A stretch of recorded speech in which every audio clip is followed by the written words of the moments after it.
Ladies and gentlemen, good day and welcome to Office Space Solutions Limited Q2 and FY2026 earnings conference call hosted by Asian Market Securities Private Limited. This conference call may contain forward-looking statements about the company, which are based on beliefs, opinions, expectations of the company as on the date of this call. These statements are not guarantee of future performance and involve risks and uncertainties that are difficult to predict. As a reminder, all participant lines will be in the listen-only mode, and there will be an opportunity for you to ask questions after the presentation concludes. Should you need assistance during the conference call, please signal an operator by pressing star then zero on a touch-tone phone. Please note that this conference is being recorded. I now hand the conference over to Mr. Amit Ramani, Chairman and Managing Director of Office Space Solutions Limited. Thank you, and over to you, Mr. Amit. Thank you. Good evening and a very warm welcome to everyone present on the call. Along with me, I have Mr. Sumit Lakhani, CEO, Mr. Ravi Dugar, Chief Financial Officer, and SGA, our Investor Relation Advisors. For the Q2 FY26 results, we have uploaded our presentation on the exchanges, and I hope everybody had an opportunity to go through the same. Let me start with a brief overview of the business for the year. At Office, we take great pride in the journey we have undertaken, a journey that has transformed us from being a pioneer in flexible segment to becoming India's largest and most trusted workplace solutions provider. What began as an idea to make workspaces more accessible and agile has evolved into a national platform that is redefining how India works, collaborates, and grows. Over the years, we have continuously adapted to shifting market dynamics, anticipating the changing needs of enterprises and professionals while remaining steadfast in a mission to deliver high-quality, technology-driven, and future-ready work environments. Today, we stand tall with 247 centers and nearly 175,000 seats across 18 cities, serving a diverse base of over 3,400 client companies, from dynamic startups and emerging enterprises to large corporates and GCCs. This scale is not just a reflection of our size, but of the execution excellence and operational depth we have built over the past decade. Our ability to scale consistently and profitably in a rapidly evolving commercial real estate environment underscores the strength of our business model and the resilience of our team. As we look ahead, we are strategically leveraging our strong leadership in the value segment to move up the value chain. The future of workspaces is being shaped by flexibility, quality, and technology, and Office has positioning itself as a full spectrum across both value and premium offerings. We have increased our focus on Grade A buildings and premium locations, aligning with the evolving requirements of GCCs, large enterprises, and global clients seeking high-quality, tech-enabled, and sustainable workspaces. The approach is already reflected in our new supply acquisition, with 70% of our new supply now coming from Grade A plus assets and 100% from Grade A assets. This reconfirms our continued progress toward premiumization of our portfolio. Our portfolio mix is also evolving. Our premium workspaces now feature 21 gold and 5 elite centers across some of the most prestigious micro-markets in the country. Further, our geographic expansion strategy continues to strengthen the pan-India presence. Our Tier 2 seat capacity grew by 28% year-on-year, showcasing the growing acceptance and adoption of flexible workspace model beyond traditional metropolitan centers. Both the flex and the enterprise segment of our business continues to grow at a strong pace. The enterprise segment is propelled by the entry of new mid-sized GCCs setting up operations in India. Our ability to deliver customized high-performance workspaces supported by cutting-edge technology and robust project execution has made Office the partner of choice for large organizations seeking speed, quality, and flexibility. On the flex side of the business, which includes co-working centers and less than 100 seats cohorts, we are witnessing a strong network effect across our client base, expansion from existing clients both within current centers and new locations.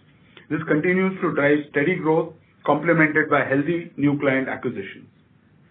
A significant milestone in our strategic journey is the planned subsidiarization of Office Transform, our high potential design and build business. We believe this vertical represents a key growth engine for Awfis, and tracking it separately will enable greater focus, strategic clarity, and scalability. This move is designed to optimize management bandwidth and unlock new growth opportunities by providing entity with the enhanced flexibility in capital deployment, strategic partnerships, and expansion initiatives to scale the business. The business now aims to expand beyond workplace design and build into new segments such as retail, hospitality, and institutional projects, supported by dedicated leadership teams and a clear financial visibility. Over time, our vision is to position Awfis Transform as a leading full-service design and build platform, serving clients across all sectors. Now coming to our financial performance in H1 FY26, Awfis maintained its strong growth trajectory supported by sustained client demand, healthy occupancy levels, and operational efficiency. For H1 FY26, our operating EBITDA grew by 44% year-on-year. Revenue expanded by 28% and PAT rose 49%, reflecting both top-line growth and improved profitability. Revenue for this quarter grew by 26% year-on-year to 367 crores, while EBITDA increased to 32% to 132 crores, with margin expanding by 180 basis points compared to the same period last year. Our co-working and allied services segment in Q2 FY26 continued to lead the growth, rising 36% year-on-year to 297 crores and contributing to about 80% of the total revenue.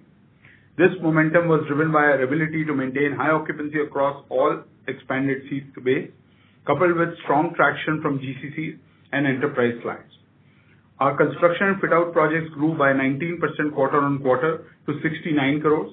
We see this segment gaining significant traction in the coming quarters, buoyed by a healthy order pipeline and a favorable market outlook, and we remain confident of meeting our full year guidance.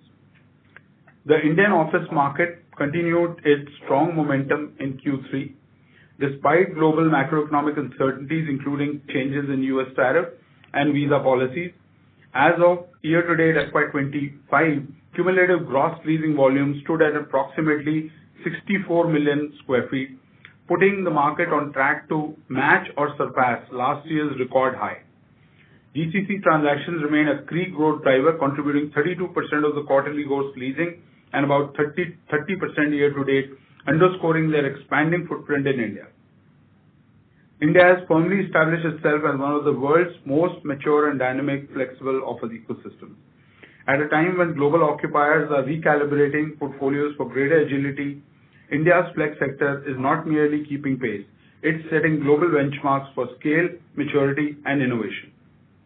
By Q2 2025, India's office footprint stood at about 80 million square feet across the top 8 cities, the largest in APAC region, and on track to reach about 85 million square feet by year end. And looking at crossing about the 100 million square foot milestone by 2026. Demand has grown in tandem, rising nearly sixfold since 2022, as occupiers increasingly favor shorter tenures, shorter turnaround times, turnkey managed solutions, and faster go-to-market setups. In 2024, flexible workspace contributed to around 15% of total new office leasing, underscoring their mainstream acceptance and central role in shaping India's modern workspace landscape. With over 65% year-on-year surge in net absorption, industry analysts expect flex penetration to soon reach 1/5 of all commercial take-up in India, positioning the country as a dynamic hub for innovative workplace models and reinforcing its appeal to both domestic and global enterprises.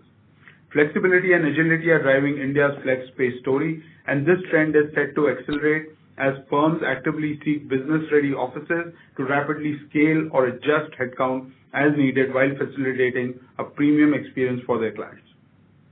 As we move forward, our focus remains unwavering to build the most agile, high-performing, and future-ready workspace ecosystem in India. On the client side, we continue to enhance the experience through technology, integration, superior design, and sustainable operations. Our aim is to position Awfis not just as a workspace provider, but as a long-term strategic partner that empowers businesses to scale with agility and confidence. Let me now hand over the call to Mr. Sumit Lakhani, our CEO, to share H1 FY26 and Q2 FY26 operational highlights. Over to you, Sumit. Thank you, Amit. Good evening, everyone. I would like to share with you the operational highlights for Q2 FY2026. On the supply side, during the quarter, we added 14,000 new seats, bringing our total capacity to around 147,000 operational seats pan-India as of September 2025, a 33% year-on-year growth, including centers currently in the fit-out phase and those under LOI. Our total capacity now stands at over 170,000 seats across 247 centers, covering an expansive 8.4 million square feet. As of September 2025, our exit month occupancy stood at 74%, while centers operational for over 12 months achieved a robust 84% occupancy. Year-on-year, our growth remains robust. Operational seats and total seats grew by 33% and 23% respectively. Looking ahead, we have a pipeline of centers under fit-out, along with signed LOIs for 22 new centers, adding approximately 24,000 seats and 1.1 million square feet of chargeable area. On the premium workspace side, we now have 26 centers divided between 21 gold centers and 5 elite centers. On the demand side, we signed contracts for 15,000 plus new seats in Q2 FY 2026 and approximately 30,000 plus for H1 of FY 2026, compared to almost about 25,000 seats in H1 of FY 2025, reflecting a robust revenue pipeline. Approximately 61% of our occupied seats are taken by large corporates and MNCs, 23% by SMEs, 15% by startups, and remaining share by freelancers. Notably, 44% of our clients operate across multiple centers within our network. The average client tenure is 36 months, with an average lock-in period of 23 months, demonstrating strong long-term client commitment. For clients with greater than 100 seats, the average client tenure is 47 months, with an average lock-in period of 30 months. Our client base remains highly diversified, with more than 3,400 plus active clients as of September 30, 2025. Our portfolio continues to demonstrate strong enterprise depth, with large cohorts, which are, let's say, 200 plus seats, now accounting for nearly half of our total client base, including 34% from 500 plus seat segment and overall 61% from 100 plus seat cohort. Over 10 GCCs are already operating out of our 5 elite centers, further reinforcing our capability in delivering a premium global experience. In H1, FY 2026 also saw us sign 9 plus large corporates, MNCs, taking up 5,000 plus seats. An existing Fortune 500 IT client who currently has a portfolio with us across 5 locations signed further expansion of 1,000 seats across 2 tier 2 cities. That concludes my update. I will now hand over to Ravi, our CFO, for the financial discussion. Thanks, Sumit. Good evening and a very warm welcome to everyone. Let me give you a quick overview on our financial performance. For Q2 and H1 of FY26, our consolidated operating revenue stood at 367 crores, which is a strong growth of 26% on a YOY basis. And for H1 FY26, it was 702 crores, which is again a growth of around 28% on a YOY basis. The operating EBITDA stood at 132 crores, which is a growth of 32% on YOY basis. The margins stood at 36.1% for Q2. As of H1 FY26, the EBITDA stood at 259 crores, a growth of 45%, with EBITDA margins at 36.9%. In Q2 FY26, PAT was at 16 crores versus a PAT of 15 crores, which excludes all the exceptional items. And for H1 of FY26, PAT was 26 crores versus a profit of 17 crores excluding exceptional items. On the IGAAP equivalent basis, which is adjusted for Ind AS 116 on lease rentals and other Ind AS, namely Ind AS 109 and Ind AS 102, for Q2 FY2026, our consolidated operating revenues stood at 366 crores, which is a growth of 25% on a YOY basis. And for H1, the number was at 701 crores, a growth of 28% on YOY basis. The operating EBITDA stood at 52 crores in Q2, which is a growth of 18% on YOY basis.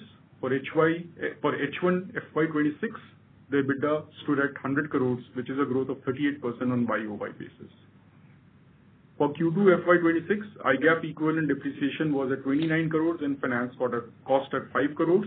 And for H1, equivalent depreciation stood at 56 crores and finance cost was at 11 crores. We continue to maintain a strong liquidity position. Our gross debt stood at around 21 crores in Q2 FY26 as against 28 crores in Q2 of last year, resulting into a debt equity ratio of 0.04, a notable improvement from 0.07 in Q2 of FY25. Our net debt to equity ratio is at negative 0.18. With continued improvements in profitability and liquidity, we expect to remain in a very comfortable position on debt to equity ratio. Our return on capital employed is at 65% annualized for Q2 FY26 versus 62% for the entire financial year FY25, underscoring the strength of our financial performance. With this, we now open the floor for Q&A. Thank you very much. We will now begin the question and answer session. Anyone who wishes to ask a question may press star and one on the touchtone telephone. If you wish to remove yourself from the question queue, you may press star and two. Participants are requested to use handsets while asking a question. Ladies and gentlemen, we will wait for a moment while the question queue assembles.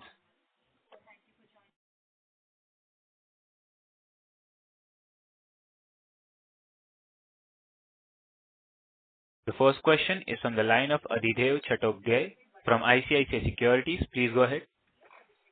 Yeah, good evening, everyone. Thank you for the opportunity.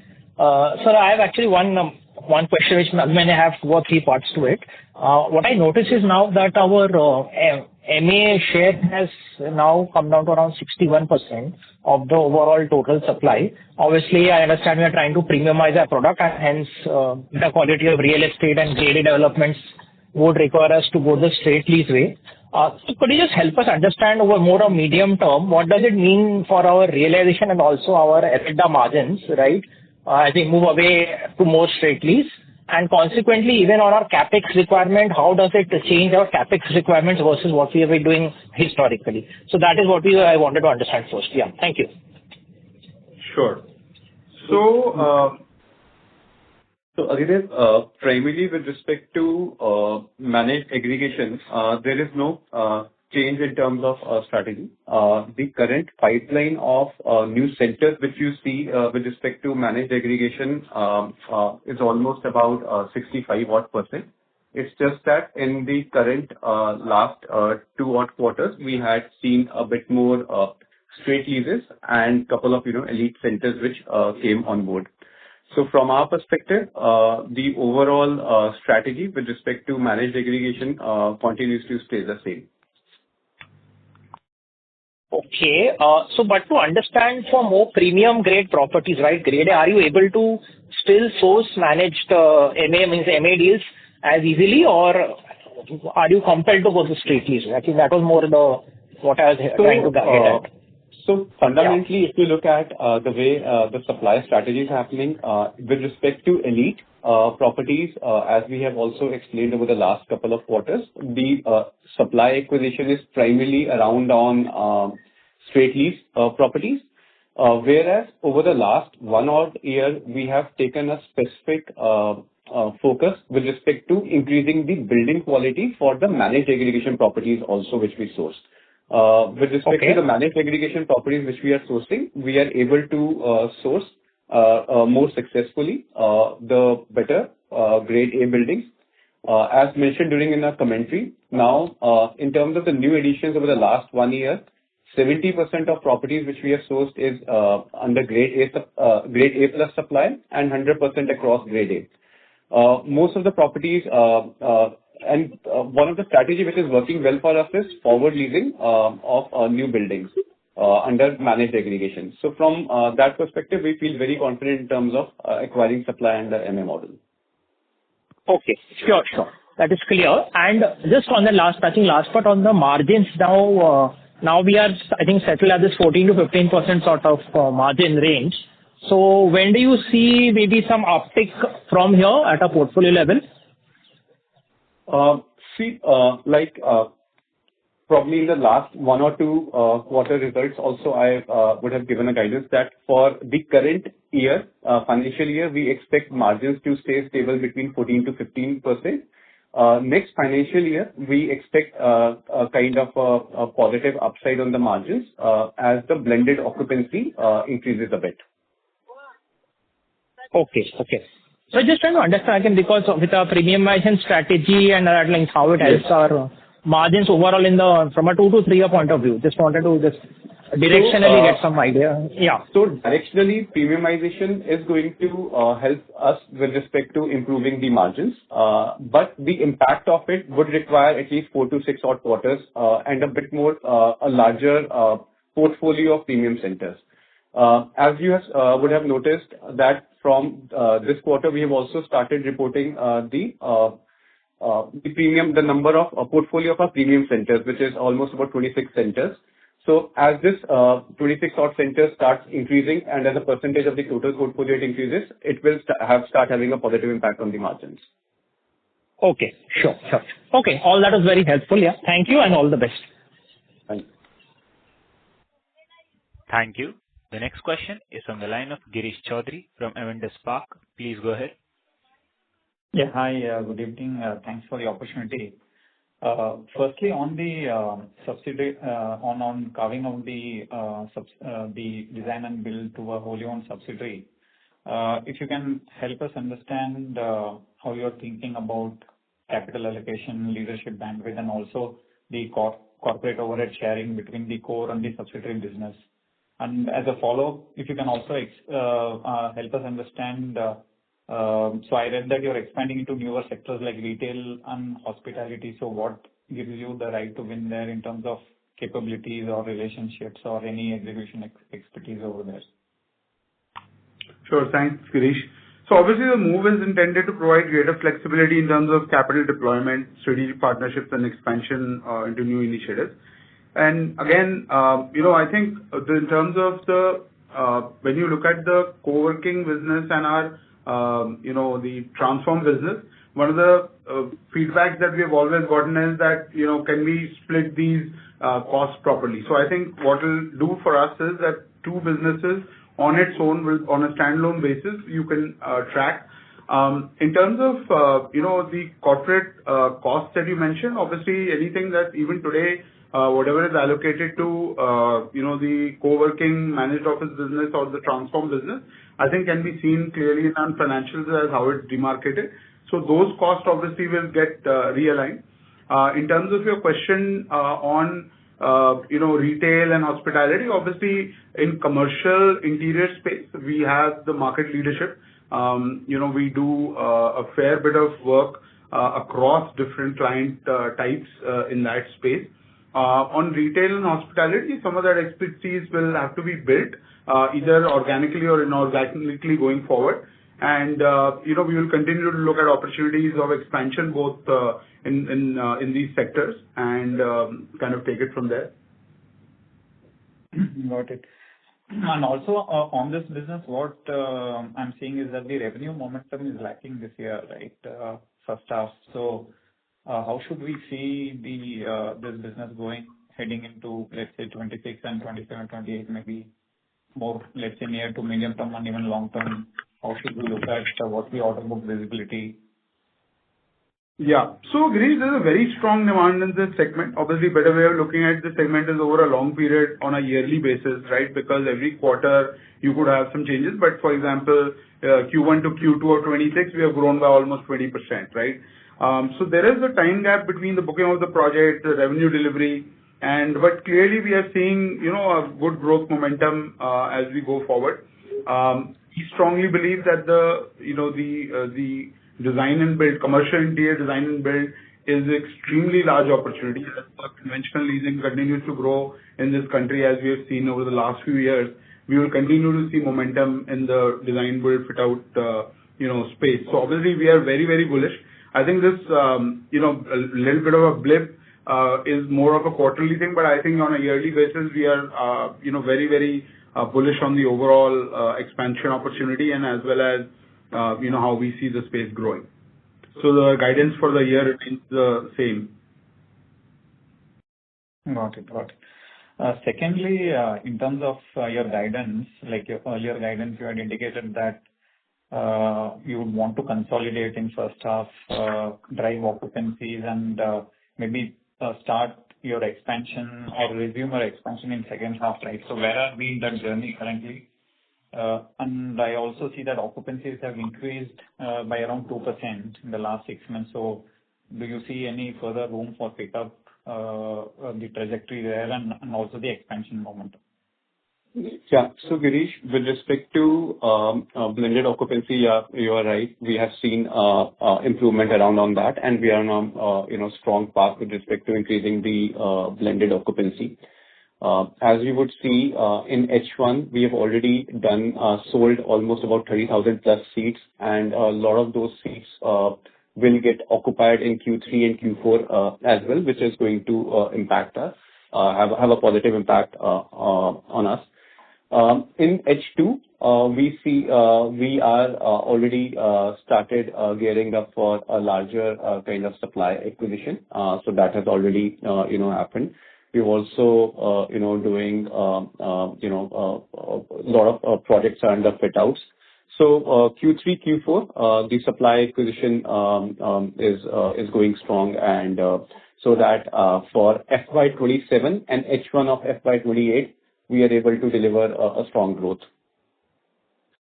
Because if you look at primarily at broadly our numbers, with a 74% of blended occupancy, we still have a very significant lever of growth only by bringing in occupancy from the current seats, right? So now the supply which we are picking up and building up the pipeline is going to help us with respect to driving growth for H1 of FY28. Got it. And lastly, the presentation talks about a one-off of 3.5 crores related to FA write-off. What is that about? Yeah. So as part of a regular, review of our portfolio, so there are a few centers which have been closed down or terminated. So this is the write-down what we have taken on account of, non-movable assets on those sectors. Okay, got it. So this is like a recurring thing, or like you keep seeing centers getting closed on an annual basis, right? On an annual basis, we keep doing this exercise. Oh. So I think the way to look at it is obviously, we've been in business for almost 10 years, right? There are centers which have probably completed one cycle or maybe two cycles in some cases. As part of our portfolio strategy to have a consistent experience, in some cases, we close down a center which does not work with our current brand ethos. Or it could be that, that center was done at a stage and a time where the fit outs that we did does not work with our current design guidelines and so on. So there are multiple reasons for which we exit the centers, and we feel that every year there could be 2 or 3 centers that will get closed down every year. And every 6 months in terms of hygiene, we are basically taking the write-off for the fixed assets and their written down value. So this is that part. So there would be some charge related to closure of centers every year, maybe 2 to 3 odd centers every year. Got it. Thank you and all the very best. All right. Thank you. Thank you. The next question is from the line of Yashwardhan Agarwal from IIFL Capital Services Limited. Please go ahead. Yeah, hi. Am I audible? Yes, you're audible. Please go ahead. Yeah, hi. Thanks for this opportunity and good evening.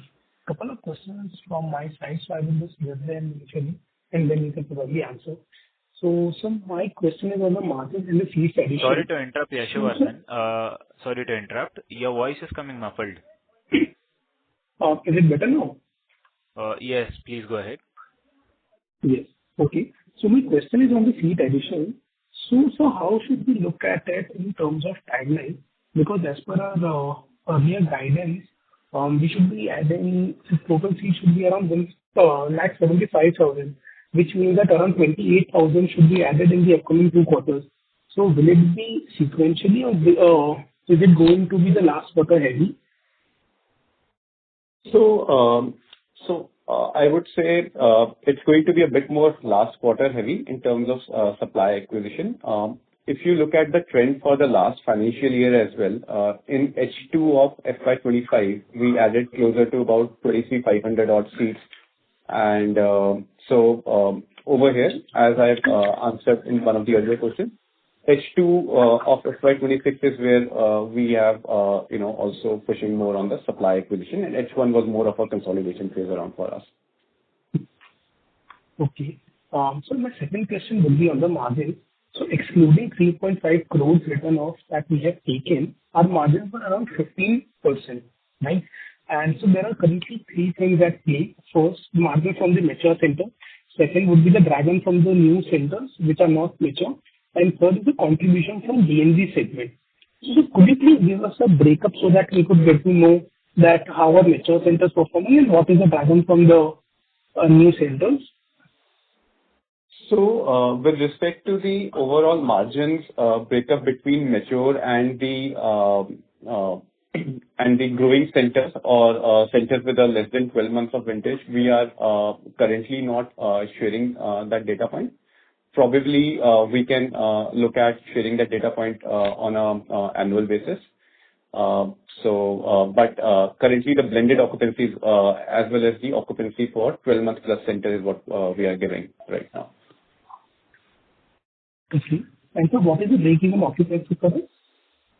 The break-even occupancy for? So typically in a managed aggregation center where we have a profit share model with a space owner along on with a minimum guarantee situation, the operating break-even at a center is about 30 to 35% of occupancy. For a straight lease center, the similar operating break-even is at about 55 to 60 odd % kind of occupancy. Generally, we hit about 80% of occupancy within first 9 to 12 months of center operations. Okay. So just to add to your point, what we try to do is that the new center portfolio or the new centers are not a significant drag on the mature portfolio. That's what we intend to do and try to create a mix around on that. Okay. And sir, on the balance sheet, I can see contract assets of 77 crores. So sir, how should I read that? So, Yash, those are the contract assets. Contract assets for us are the DNB, project assets. So typically what we have is, around 45 to 60 days kind of a receivable, on that side. The assets till the time they are billed to the customer. So this is actually the work in progress on the DNB side. Okay, got it. And till the time the billings are done. Yeah, till the time the billings are done to the customer. Till the time the billings are done to the customer. Got it, sir. Got it. And sir, how is furniture segment shaping up? Any guidance on that? So, on the furniture side, obviously, we continue to remain, quite active around it. And we are, obviously continuing to evaluate all the opportunities in that space. So our long-term strategy is to continue to strengthen the backward integration, enhance supply efficiency, and then focus obviously remains on, identifying the right operating model and partnership. So at this stage, I think we have been able to curate quite a few partnerships where these, partners will allow us to expand that whole business vertical for us. Obviously, we have a phased plan, and I think over the next 3 to 6 months, you will see us obviously growing that segment. Last few months were obviously around curating the partnership, setting the portfolio, the kind of product offering we were enabling. And the next 3 to 6 months is obviously to continue to drive this growth forward. So you will see, quite a bit of action over the next few quarters. Okay. And so the last question I may ask, so can I go ahead? Yeah, please. Yeah. So thanks. So in the presentation, you had mentioned that we are moving up the value curve with focus on grade A plus and grade A building. So if you could elaborate a bit on this, that how is this transition and moving, and how will it impact our market as well as our positioning in the market? Yeah. So, Yash, as we move up the value curve, our focus on grade A and grade A plus assets being driven by the rising demand that's coming from the GCCs, the large enterprises, the premium clients that are seeking obviously high quality tech-enabled workspaces. A number of these premium transactions are under the straight lease model, which typically delivers a higher margin at the center level compared to our MA structures, right? So that said, our overall strategy remains asset-light, with over 65% of our portfolio under fit-out pipeline is still under the MA model, right? Demonstrating obviously our continued commitment to a asset-light, sustainable kind of growth that we have. So that's kind of where we are headed with that. But at a very basic level, the MA straight lease mix, we don't anticipate changing. As I said, under fit-out centers still are in that split of 65-35. And yes, in the short term, we did see some, but that was because we were adding a few more elite centers in the first phase of our growth. But overall strategy continues to remain asset-light. Got it, sir. Thank you so much, and good luck. Thank you. Thank you. The next question is from the line of Chintan Seth from Girik Capital. Please go ahead. Hi, Ravi, Sumit, and Amit. Thank you for the opportunity. Great set of numbers. I'm trying to understand in terms of the growth which we are delivering, right? We have improved our occupancy this quarter, but that is not getting reflected somehow in our operating margin improvement because the belief and the model itself is such that large part of fixed costs should get absorbed with the higher occupancy, right? The FA one-off is even if I adjust that, the growth in expenses is faster than the revenue growth for the quarter. So, and this is I'm seeing for last 3-4 quarters as well. So because one of the reason I understand that we are expanding on the seat capacities and the supplies, and that is eating away a little bit more on the expense side. But with the occupancy improving, the expectation was, that we start to see the leverage kicking in terms of profitability, higher profitability. If you can run us down in terms of how should one look at it going forward and what has happened so far. So, Chintan, there are a couple of things which are happening at the same time. So one, for the quarter, if we have to talk about specifically, so there are two impacts which have come in the quarter. One is the FA impact, what we spoke about, which is, what we have taken on few of the properties, which is around 3.5 CR. The other impact. How many seats got closed or existed? That's around 900. 900. Okay. Yeah. The other thing what has happened is, in quarter two, as part of the annual appraisal process, the ESOPs issued to the employees under the ESOP 24, scheme. So there's a additional charge which has happened on the ESOP side. So that is around 2.4 crores approximately, which has impacted the current quarter versus the previous quarter. But however, that said, as far as so we have been kind of, holding on to our margins over the last 2 or 3 quarters. And obviously, there's also an impact which is there because of the number of seats which have been rolled out in the last 1 year. Approximately, I believe around 35,000 seats have been rolled out in the last 1 year. So obviously, there'll be a time, when the, occupancy will take time to build up, and then there's a cost impact due to that. So as Sumit mentioned in earlier reply, we for the current year, we see the margins to be holding on to this level. However, we see the margins improve after maybe 5 or 6 quarters. Got it. I mean, over the period of 5 quarters. Got it. And if you can just one bookkeeping on the profit share part, if you can share, which typically I ask on every quarter call, that would be helpful. And lastly, on the industry point of view, one is the GCC focus has been all along for most of the peers as well. They've been very upbeat about the segment. And per se, we also started incrementally focusing more on the enterprise side. Not that we are not defocusing from the flex side or co-working side, but incrementally our focus is on the enterprise clients and GCCs. In that light, what is the outlook? How the industry is evolving from the co-working flex to enterprise, driven demand, which is in the market right now, driven by the GCCs. If you can just sum up your views and thoughts about the industry overall. Sure. So, Chintan, I'll answer the second part of the question, and while Ravi can, give you perspective on those numbers. So, the way we look at business, we are gung-ho on both sides of the business. The one is the flex side and the enterprise side. Flex has always been the core. We love catering to smaller cohorts across and creating a very large network of centers across India. And that's the strategy which we intend to follow over the next couple of years. Center sizes of 30 to 40,000 square feet and end up catering to a multiple segment of cohorts. Correct.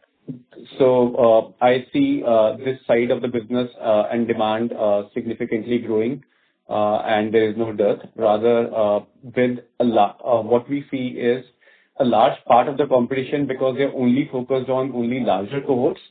Here we have a kind of an advantage now, and this is the segment which ends up giving us better pricing realization as well. Then over the last couple of quarters, we started consciously taking a call with respect to moving on the premium segment, because this segment, we started realizing that with the behavioral change of occupiers moving towards flex spaces and adopting flex spaces, the larger MNCs and larger corporates for their mid to large sizes of requirement, so size of requirement ranging from 50 to 500 plus, are focused around on it, and they were looking to give longer lock-ins and better kind of pricing. So we specifically started moving towards more premium segment of customer for enterprises. So when we do enterprises, we are a bit more focused around on Fortune 500 companies, larger corporates, and MNCs, so that we don't end up getting a bit better price realization, and don't end up getting into a situations where after 3 or 4 years of lock-in, when the client moves out, we don't have any recourse. So we are being very selective with respect to the enterprise clients we sign up. How we safeguard ourselves is with respect to the size of these clients. So most of the enterprise clients, when we are doing managed office, as the industry nomenclature exists, we prefer doing that also from a mid-size deals, so generally about 30 to 50 odd thousand square feet. But on selective basis, with respect to specific GCCs, where we are completely confident with respect to their plans over a longer tenure, or very large kind of corporates, where we know the kind of workspace plans they have, like a couple of quarters back, we signed up National Stock Exchange. We take larger bets as well. So from that perspective, the strategy is very, to grow across. One differentiator, if I could say, between us, our approach, and generally what I see in the market is, we grow very significantly with one single customer. From one single customer, we have almost about 45% of, our clients have taken seats with us in more than one center. So even the larger enterprises we sign up, you would see they would have taken seats with us across multiple locations, generally 5 to 7. And they not only work with us only in co-working or flex side, in managed office or enterprise side, but also on the DNB side. So that's how we have been looking at growing the business. Mm-hmm. And the furniture piece will be part of DNB or it will be separate? How are you kind of thinking about Currently, structuring the... So currently, Go ahead, Sumit. yeah. So currently the plan is to keep it as part of the core, entity as well, not move into the DNB entity. Okay. And bookkeeping one, I'll join back in queue. Yeah. Thank you and all the very best. Yeah. Thank you. The next question is from the line of Heath Parekh from Ashika Institutional Equities. Please go ahead. Good evening, and thanks for the opportunity. My first question is on the rent outflow for the first half. What is the actual rent outflow?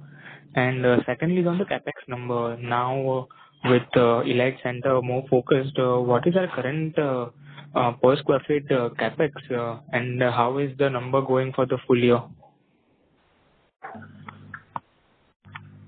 So, Heath, hi, this is Ravi this side. So the rent outflow is 187 crores is the number which is there, flowing from the REU, which are the lease payments.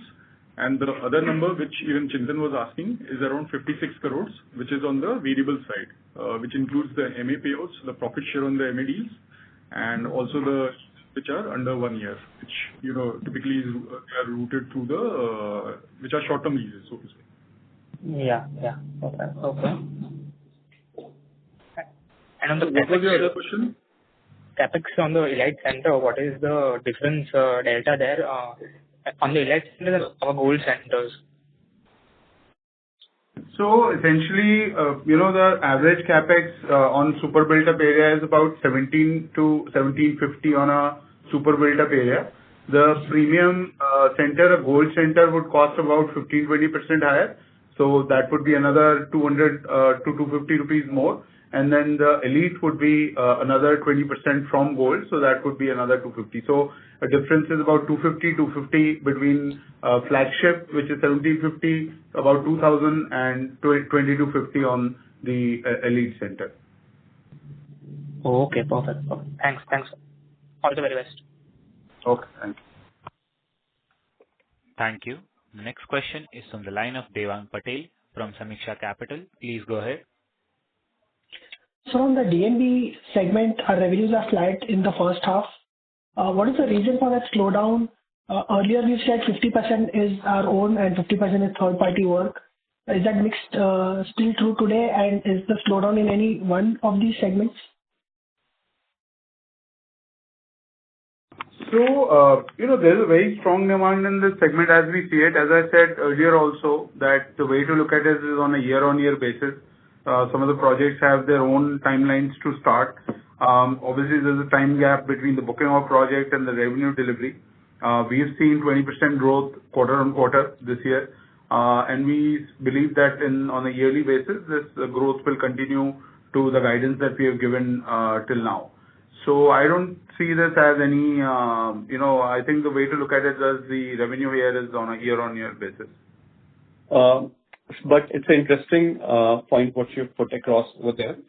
As you would see, the H1, a larger number of seats which went live were primarily around on straight leases and elite and GCC side. So a larger booking of revenue in H1 came around from the third-party revenue and not from the managed aggregation landlord side of the transform business. So that's why there is at our end a significant level of optimism around on the DNB segment, because where we feel comfortable is that more number of larger third-party clients now are becoming our clients for DNB and are choosing our services. And with the kind of order book which we currently hold for H2, we are fairly confident around on our the whole annual numbers. Okay. My other question was on your adjusted EBITDA to adjusted CFO conversion. This first half, it's again improved versus the second half last year. Can we expect that this conversion to be more than one going forward before we get the breakup of DNB and co-working businesses? Can this ratio remain more than one? So broadly, it will be in the same range. Right now, the ratio is 1x for this quarter. For H1, sorry. Yeah. The ratio will continue to be in this range only. Yes. Okay.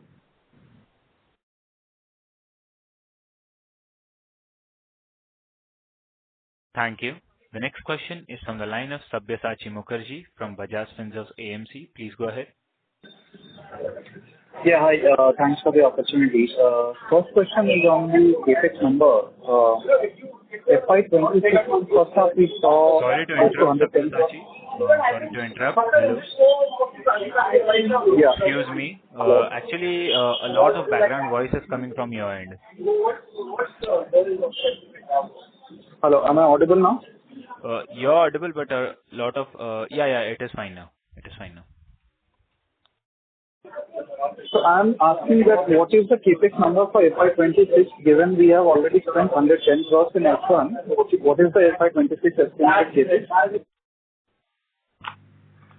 So, Sabyasachi, the cash outflow on account of CapEx in H1 is approximately 110 crores.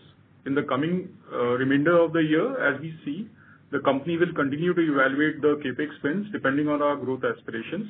We are seeing a good growth in our overall portfolio with a healthy mix of enterprise client acquisitions. So, to answer your question, in number sense, it would be around 220 crores kind of a thing, in that range. So, initially we had given a guidance of around 180 to 200. So, it would be in the range of around 220. Okay, but I mean, given the guidance that H2 will see aggression in terms of seat addition, will that number has an upside risk? I mean, going above, let's say 220 and not just annualizing that 110 crores for H1? At this stage, we don't see that happening because as Sumit had alluded earlier also, in H1, we obviously expanded our straight lease and hence the spend was a bit higher. And in H2, the focus is for us to keep a healthy mix of our 65-35 between MA and straight lease, and hence we don't see any major deviation from what we are projecting for H2 as well. Okay, just a follow-up here. So what happens to the free cash flow? Because I think in H1, adjusted for the rent, our operating cash flow is somewhat close to 95 crores.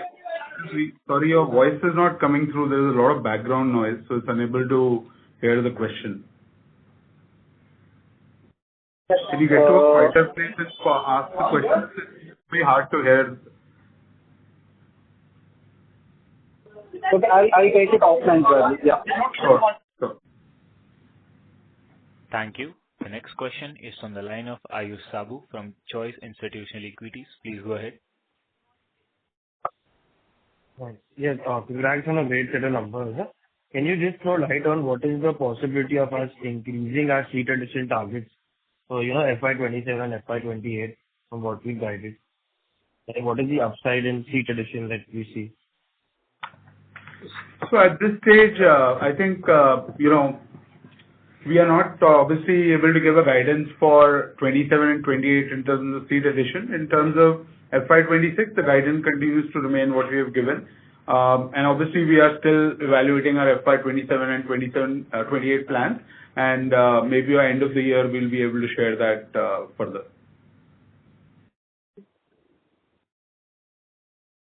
Okay, thanks.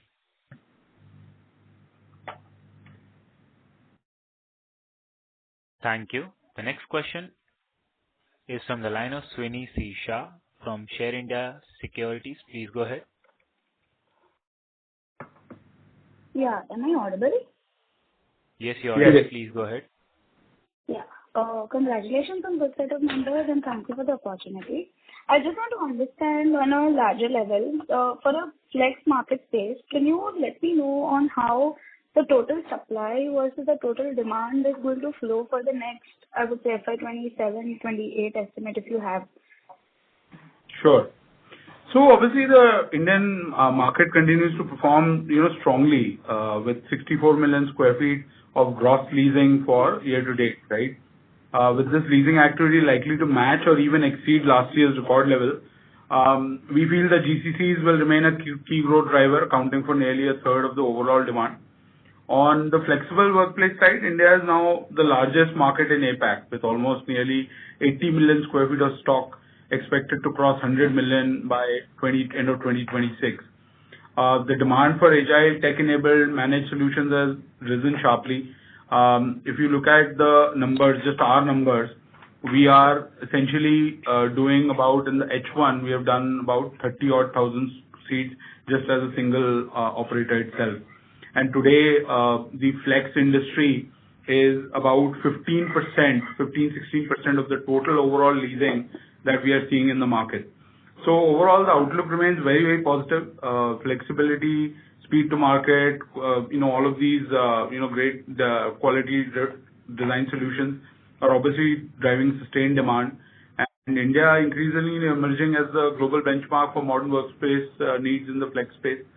So all of it looks bright. As I said, I gave some metrics, but overall, the growth journey for flex as well as on the supply and the demand looks very, very strong. Okay. Thank you. That is great. Quite understandable. But I just want to know a little more detail on, if I see personally into the flex market, I just feel supply may be more than the demand. Is that the situation going forward, or like how would it be? Would it be at a break even, or if you see demand will be more than supply? Is what I'm trying to understand a little. So see, again, it's a bit of a, hard question to answer at a macro level because the demand and supply is very micro market level, right? So you could have, for example, in a, micro market like BKC today, supply is probably in single digits. But in certain markets like, let's say Hyderabad financial district, it could still be in double digits, right? So I think it's very hard to answer that question. Over to really look at the absorption, right? The absorption last year was 65 million. This year we are going to cross that somewhere between 75 to 80 million. So clearly the supply is only being acquired because the demand continues to be strong, right? And the demand drivers are multinationals expanding, GCCs expanding, India-facing IT expanding, India businesses growing. So all of the macro, despite all the challenges that we have had in the first H1 of FY26, the demand has continued to remain strong in each of the micro markets. So it's very hard to answer on an overall India basis. I think overall trajectory for both supply and demand continues to be good. There will always be some catch-ups that will happen because if you add a lot of supply, then it takes time to fill up. If you did not add supply for a number of years, then it becomes obviously hard to find that kind of supply in certain micro markets. So, but overall, I think both will go in somewhat in tandem as we go forward. Also depends what kind of supply you're looking for, right? I mean, in our case, for example, we are looking for centers which are typically at about 30,000 odd square feet, right? Now, at 30,000 square feet, this would typically be a floor or maybe 2 floors in a building. Now, that kind of availability, even if I was to go to BKC today where everybody is saying there's no supply available, I can find. But when you're trying to look for large assets, right, 1 lakh, 2 lakh, 5 lakh square foot, those assets obviously will be much harder to come by because there's a build cycle for them and then there is a leasing cycle for them. And both to match is very, very hard. So because our strategy is to go with smaller centers, diversity across those centers, we are in 247 locations, we are across 19 cities. It gives us the ability to continue to grow irrespective of how the demand and supply of a local micro market pans out. Got it. This is quite explanatory. I have one more question. Just to know on, I don't know if I've missed this or not, but I just wanted to know if how much is the number of seats that you're planning to, add in the coming 2 years or 3 years plan? So we just, as I mentioned earlier, I think we have given a guidance for FY26, which will hold. But for FY27 and 28, we would not like to comment right now. Maybe by end of the year, we will be able to give a clear guidance of 27 and 28. Sure. No problem. Thanks. Thank you. Due to time constraint, that was the last question for today's conference. I would now like to hand the conference over to management for closing comments. Over to you, sir. We thank everyone for joining the call today. We hope we have been able to give you a detailed overview of our business and also answer your queries. Should you have further queries or clarifications, please feel free to reach out to SGA, our investor relation advisors. Thank you. On behalf of Asian Market Securities Private Limited, that concludes this conference. Thank you for joining us, and you may now disconnect your lines. If you found this video helpful, please like, share and subscribe to Concall India for latest upcoming Concall.